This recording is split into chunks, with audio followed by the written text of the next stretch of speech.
अस्सलाम वालेकुम। मैं हूं अख्तर अब्बासी और आप देख रहे हैं वर्ल्ड स्पोर्ट्स। दुनिया क्रिकेट में जहां T20 वर्ल्ड कप 2021 की फतवाहत की वजह से शायकीन क्रिकेट अपनी टीम की फतवाहत अपने फेवरेट प्लेयर के शानदार खेल की वजह से खेल से महजूज हो रहे हैं, वहीं 2 दिनों के अंदर दुनिया क्रिकेट से शायकीन क्रिकेट को या क्रिकेट के चाहने वालों को 4 बड़े तनाज़ात भी सुनने को मिले हैं, जिनमें सबसे बड़ा जो तनाज़ा था वो पाकिस्तान के साबिक फास्ट बॉलर शोएब अख्तर और PTV के जो मेज़बान हैं प्रोग्राम के नुमान नियाज़ के दरमियान हुआ। उसके हवाले से क्या तफसीलात हैं वो आपके साथ शेयर करूँगा। इसके अलावा Quinton de Kock, Mohammad Shami और इसके अलावा वकार यूनिस का जो बयान था नमाज़ पढ़ने के लिहाज से मोहम्मद रिजवान के हवाले से, वो भी तनाज़े का शिकार बना। इंडिया में इसको ज़्यादा उछाला गया, जिसकी बड़ी वजह ये थी कि भारतीय टीम ये मैच हार चुकी थी और वो पाकिस्तान के मौजूदा प्लेयर्स, पाकिस्तान के साबिक प्लेयर्स और पाकिस्तान के जो साफ़ी हैं उनके बयानात पर निगाह रखी हुई थी, वरना शायद इतनी ज़्यादा तवज्जो ना मिलती वकार यूनिस के इस बयान को, जिस पर वकार यूनिस ने बाद में माफ़ी भी मांगी। वो मामला क्या है इस पर भी बात करेंगे इस रिपोर्ट में।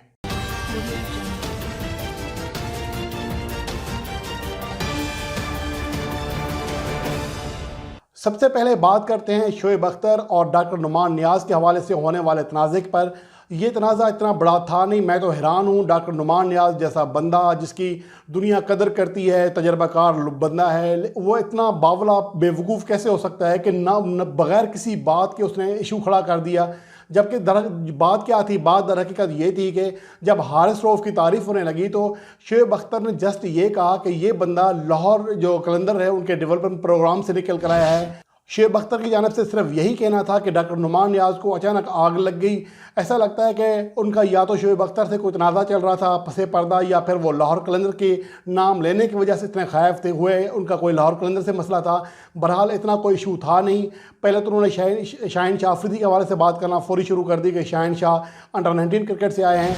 बहुत ही बदतमीज़ी के साथ कहा कि आप बाहर चले जाओ। ये हैरानकुन था लाइव प्रोग्राम में, जहाँ पर दुनिया आपको देख रही है, एक सुपरस्टार के साथ आप बात कर रहे हैं। आपकी शोएब अख्तर के बयानात पर आप जो भी कहें, लेकिन बहरहाल उनकी इज़्ज़त बनती है। जिस तरह उनका रवैया था, अगर कोई टॉपिक होता, अगर शोएब अख्तर कोई गलत बात करते तो आप उसका जवाब देते, तो हम भी आपके साथ होते कि शोएब अख्तर जितना बड़ा खिलाड़ी हो, कम से कम बात सही करनी चाहिए, रिकॉर्ड के मुताबिक बात करनी चाहिए, हक़ाइक़ के मुताबिक बात करनी चाहिए। लेकिन जब बात ही कुछ नहीं थी, क्या इस बात से इनकार किया जा सकता है कि हारिस रऊफ़ को ऊपर लाने में लाहौर कलंदर का किरदार नहीं है? हकीकत है, ये पूरी दुनिया जानती है। आकिब जावेद साहब उनको लेकर आए, हम आकिब जावेद की कोचिंग पर, उनकी क्रिकेट डायरेक्टरी पर हम हर चीज़ पर तनकीद कर सकते हैं, लेकिन ये इस बात से इनकार नहीं कर सकते कि हारिस रऊफ़ को लाने वाले वही थे। तो इसमें कोई ऐसी बुरी बात नहीं थी जिस पर बहुत ज़्यादा तनाज़ा खड़ा किया गया। बकौल शोएब अख्तर के जब वक्फा लिया गया तो उन्होंने उसको कहा कि आप मुझसे माफ़ी मांगें तो मैं मामला यहीं ख़त्म करते हैं। लेकिन डॉक्टर नुमान नियाज़ जो हैं वो अपनी ज़िद पर अड़े रहे, ना जाने क्या बात थी, लेकिन उन्होंने माफ़ी नहीं मांगी। और शोएब अख्तर को जब मौका मिला तो उन्होंने लाइव प्रोग्राम में इस्तीफ़ा दे दिया पाकिस्तान के सरकारी चैनल PTV स्पोर्ट से। अब पाकिस्तान क्रिकेट बोर्ड को, ख़ास तौर पर इमरान खान को जो कि प्राइम मिनिस्टर हैं, उनको इस हवाले से अब तहकीकात कराना होंगी। और डॉक्टर नुमान नियाज़ को भी इतना तनाज़ा खड़ा हो जाने के बाद आज खुद इस्तीफ़ा देना चाहिए, लेकिन वो डटे हुए हैं, बल्कि डटाई के साथ बैठे हुए हैं। ये बात इंतहाई हैरानकुन है। और PTV की जो मैनेजमेंट है उनके हवाले से भी खासा सिर्फ तहकीकाती कमेटी बना ली है, अब तक कोई बात भी नहीं हुई। इसमें तहकीकात करने वाली क्या बात थी? पहली बात तो ये कि अगर आपका इशू था भी तो आपको किसी प्लेयर को लाइव प्रोग्राम में इस तरह नहीं कह सकते कि आप छोड़ के चले जाओ। और दूसरी बात यह है कि दर हकीकत मामला कुछ था ही नहीं, सिर्फ हारिस रऊफ़ की बात थी। उस पर इतना आग बगोला हुए नुमान नियाज़ और उनको बाहर जाने का कहा। PTV स्पोर्ट के हुकाम को तो चाहिए फौरी तौर पर उनसे इस्तीफ़ा लें, उसके बाद तहकीकात करें। और जो दूसरा बड़ा तनाज़ा हुआ वो साउथ अफ्रीका के साबिक कप्तान और मौजूदा wicket keeper Quinton de Kock के हवाले से हुआ। जब उनकी टीम मैच खेलने के लिए तैयार थी तो ब्लैक लाइफ मैटर की जो मुहिम चल रही है उसके लिहाज से एक घुटने पर बैठकर दरहकीकत ब्लैक फार्म लोगों से इजहार यकजहती करना था, लेकिन क्विंटन डी कॉक ने ऐसा करने से इनकार कर दिया, जिसकी वो कोई वजह समझ नहीं आती। उन्होंने अपने बोर्ड की जो बात है वो मानने से इनकार किया, जिसके बाद वो इतला तो ये आ रही है कि वो खुद दस्तबरदार हुए थे, लेकिन ये इतलात भी आ रही हैं कि साउथ अफ्रीका क्रिकेट बोर्ड ने आज खुद उनको निकाल दिया था इस मैच से, जो कि गुज़श्ता मैच खेला गया। बाद में ये पता चला कि अब उसके हवाले से तहकीकात हो रही हैं और जो क्विंटन डी कॉक के वर्ल्ड कप से बाहर होने का भी खतरा है। हो सकता है कि इस हवाले से साउथ अफ्रीका क्रिकेट बोर्ड कोई सख्त एक्शन ले और क्विंटन डी कॉक को बड़ा जुर्माना करने के साथ साथ T20 वर्ल्ड कप 2021 से भी बाहर निकाल दिया जाए। बहरहाल क्विंटन डी कॉक का जो रवैया है ये इंतहाई हैरानकुन था। दरहकीकत वो नस्ली तासुब में शायद इतना कोई आगे जा चुके हैं कि वो ब्लैक फॉर्म से इजहार यकजहती करने के लिए भी तैयार नहीं हैं। और जो तीसरा बड़ा तनाज़ा हुआ वो वक़ार यूनिस के हवाले से हुआ। जब पाकिस्तान और भारत का मैच ख़त्म हुआ तो एक प्रोग्राम के अंदर एक टीवी चैनल से बातचीत करते हुए वक़ार यूनिस ने कहा कि मुझे ज़्यादा खुशी इस बात की है कि मोहम्मद रिजवान ने नमाज अदा की ग्राउंड में जब इर्द गिर्द हिंदू मौजूद थे।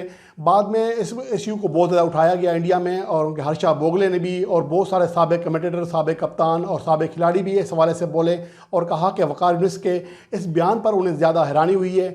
बाद में जब वक़ार यूनिस को इस बात का एहसास हुआ तो उन्होंने ट्विटर पर बाकायदा तौर पर माफ़ी मांगी और कहा कि यह हाई प्रेशर गेम था जिसकी वजह से कुछ ऐसे अल्फाज हुए जिनकी अटेंशन ये नहीं थी जिसका मतलब लिया गया। बहरहाल अगर उनके इस बयान की वजह से, इस बात की वजह से किसी को तकलीफ़ पहुंची है तो वो उस पर माज़रत खां हैं। और ये भी कहा कि क्रिकेट जो है वो रंग, नस्ल और मज़हब से बिल्कुल अलग है, हम उसको अलग रखते हैं। इस तनाज़ुर में मैंने कभी नहीं सोचा। बहरहाल जो उनके अल्फाज अदा हुए उनको गलती कही जा सकती है या फिर उन्होंने रवानी में ऐसे अल्फाज बोल दिए। वो एक मैच की सूरत हाल ऐसी थी जिसकी वजह से ये अल्फाज उनसे अदा हुए। लेकिन इसके बावजूद भारत में वक़ार यूनिस के इस बयान की ताहाल चहमगोयाँ हो रही हैं, उस पर बातें हो रही हैं। मेरे ख्याल में अब ये मामला हल हो जाना चाहिए। वक़ार यूनिस ने अपने किए पर माफ़ी मांगी है और दर हकीकत ऐसी कोई बात भी नहीं थी, ये एक नॉर्मल बात थी, उसको ज़्यादा उछाला गया है। अगर पाकिस्तान और भारत का मैच ना हुआ होता और ख़ास तौर पर भारत को बदतरीन शिकस्त ना हुई होती तो भारतीय शायद इस मामले को उठाते ही ना, उछालते ही ना। लेकिन वो चूँकि अब छोटी छोटी बातें ढूंढ रहे हैं इसलिए उन्होंने इस मामले को उठाना बेहतर समझा।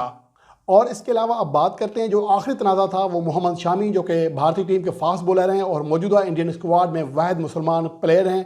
उनको तनकीद का निशाना बनाया गया जब भारतीय टीम पाकिस्तान से शिकस्त से दो चार हुई। हालांकि रोहित शर्मा भी गोल्डन डक का शिकार हुए, लोकेश राहुल भी जल्दी आउट हुए और बहुत सारे खिलाड़ी मासवाए एक दो बैट्समैनों के या एक दो प्लेयर्स के, उनका कोई बॉलर तो विकेट लेने में कामयाब हो सका नहीं था। सिर्फ बैट्समैनों की बात करें तो सिर्फ विराट कोहली के ज़रिए अच्छा खेले, कोई एक आध और किसी बैट्समैन ने अच्छी कारकर्दगी दिखाई होगी। लेकिन ओवरऑल जो भारतीय टीम की खेल थी, जो भारतीय टीम की क्रिकेट थी वो पाकिस्तान के हाथों, पाकिस्तान के खिलाफ इंतहाई मायूस कौन रही थी, जिसका एतराफ़ खुद विराट कोहली ने भी कहा था। उसने कहा कि पाकिस्तान ने हमें मैच जीतने का कोई ऑप्शन नहीं छोड़ा था, बेहतरीन खेल पेश किया था।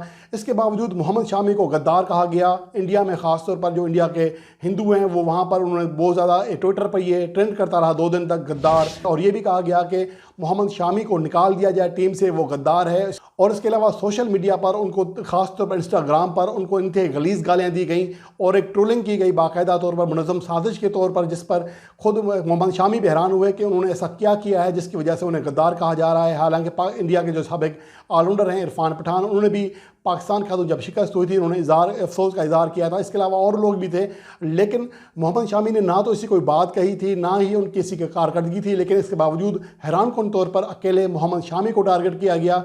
ये एक मुनज़्ज़म साजिश थी और ये एक जो वहाँ पर एक ट्रेंड चल रहा है हिंदुत्व का और मुसलमानों के खिलाफ साजिश हो रही है, ये उसी का एक हिस्सा थी। बहरहाल उम्मीद करते हैं कि जो इंडिया के समझदार लोग हैं, जो क्रिकेट को समझते हैं, हक़ाइक़ जानते हैं, वो इस हवाले से आवाज़ उठाएंगे और मोहम्मद शामी का साथ देंगे। पाकिस्तान के जो मौजूदा विकेट कीपर और ओपनिंग बैट्समैन हैं मोहम्मद रिजवान, उन्होंने भी मोहम्मद शामी के हक़ में आवाज़ उठाई, सोशल मीडिया पर कहा कि भारत को ऐसा नहीं करना चाहिए। उनके फास्ट बॉलर मोहम्मद शामी बेहतरीन प्लेयर हैं, उन्होंने अपना बेहतरीन इनपुट दिया मैच के अंदर, उनको निशाना नहीं बनाया जाना चाहिए। और उनको ये भी कहा कि अपने प्लेयर की इज़्ज़त करना सीखें। ये उन्होंने भारतीय कौम को, भारतीय शायकीन को पैगाम दिया। और इसके साथ ही ये प्रोग्राम यहीं पर ख़त्म करते हैं। आने वाली वीडियो में किसी नए टॉपिक के साथ आपकी खिदमत में हाज़िर हूँगा। तब तक के लिए अल्लाह निगहबान।